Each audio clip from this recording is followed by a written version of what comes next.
राधिका बरसाने वारी की जय। श्रीमद् भगवत गीता महात्म्य अध्याय 6।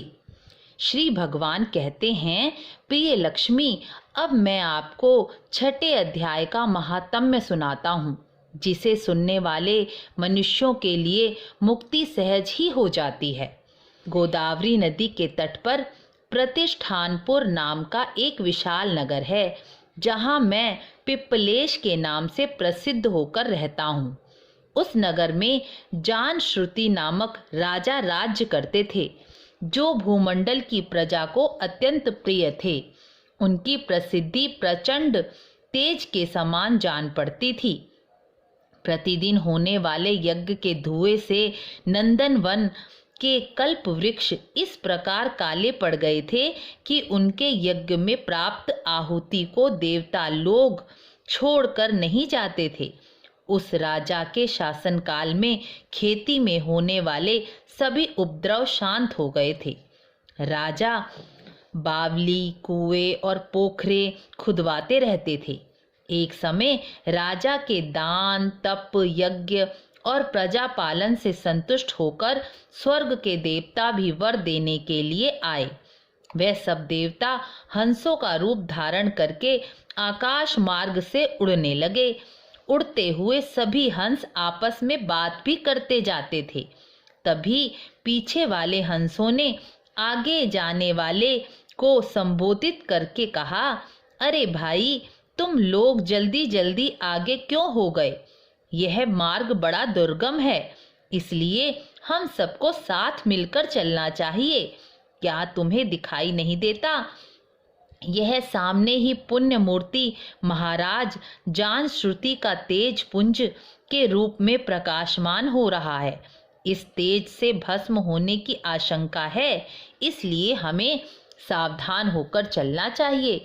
पीछे वाले हंसों के वचन सुनकर आगे वाले हंस हंस पड़े और उच्च स्वर में उनकी बातों की अवहेलना करते हुए बोले, क्या इस राजा जानश्रुति का तेज ब्रह्मवादी महात्मा रेकव के तेज से भी अधिक है? हंसों की यह सब बातें राजा जानश्रुति सुन रहे थे और उन्होंने अपने सारथी को बुलाकर बोला, जाओ महात्मा रेकव को यहाँ ले आओ। राजा का यह अमृत वचन सुनकर मह नामक सारथी नगर से बाहर निकला। सबसे पहले उन्होंने काशी की यात्रा की, उसके बाद गया क्षेत्र पहुँचे, जहाँ भगवान गदाधर संपूर्ण लोकों के मनुष्यों का उद्धार करने के लिए वहाँ विराजमान हैं। उसके बाद वह नाना प्रकार के तीर्थों का भ्रमण करते हुए मथुरा नगरी में पहुँचे, जहाँ श्री कृष्ण और राधा रानी का स्थान है। वेद और शास्त्रों में वह स्थान भगवान गोविंद के अवतार के स्थान के नाम से प्रसिद्ध है। तत्पश्चात मथुरा से पश्चिम और उत्तर दिशा की ओर बहुत दूर तक जाने पर सारथी को कश्मीर नामक नगर मिला, जहाँ ब्राह्मणों के शास्त्रीय आलाप सुनकर गूंगे मनुष्य भी सुंदर वाणी से पदों का उच्चारण करते हुए देवताओं के समान हो जाते हैं।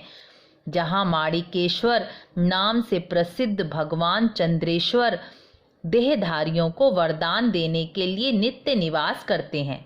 कश्मीर के राजा माणिकेश ने समस्त राजाओं को जीतकर भगवान शिव का पूजन किया था, तभी से उनका नाम माणिकेश्वर हो गया था।